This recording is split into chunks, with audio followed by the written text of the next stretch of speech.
Facing withering criticism from members of Congress and the Federal Emergency Management Agency, the governor of Puerto Rico moved on Sunday to cancel a $300 million contract awarded to a small Montana company to rebuild part of the island's battered power grid.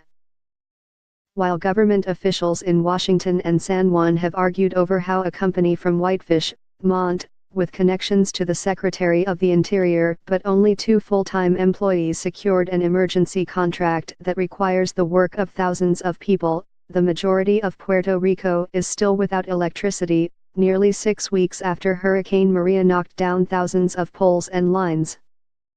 Some stores, medical centers, restaurants, and a fortunate few private residences are running on generators, but most of the island's 3.4 million people are plunged into darkness after sunset.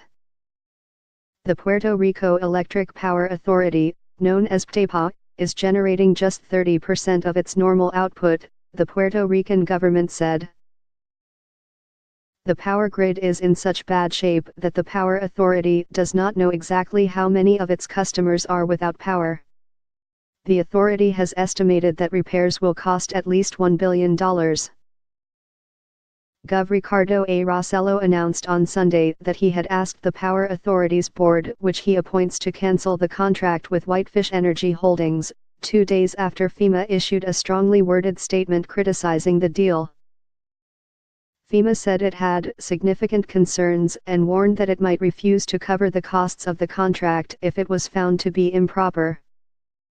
Mr. Rossello said he had asked for a federal investigation of the contract award process, and for the Power Authority to appoint a trustee to review contract bidding.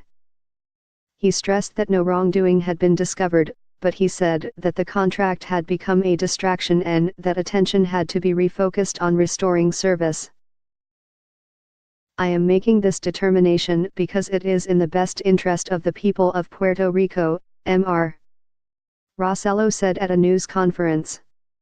The contract had been attracting intense scrutiny in Washington. The House Committee on Natural Resources, which oversees Puerto Rican affairs, sent a letter on Thursday to the Power Authority demanding all records connected to the contract. That same day, the Inspector General's office at the Department of Homeland Security said it was investigating.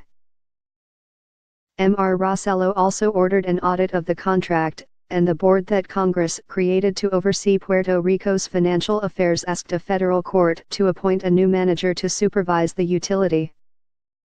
The chief executive of the Power Authority, Ricardo Ramos, defended the contract, which he awarded.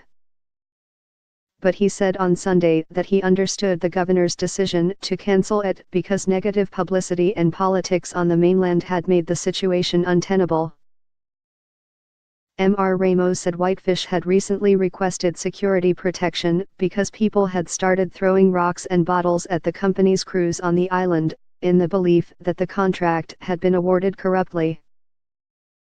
If you are in your house without power, and there's a sense that the Energy Authority gave away $300 million to a company that either had or did not have experience, the reaction is not positive, and we're seeing that, Mr.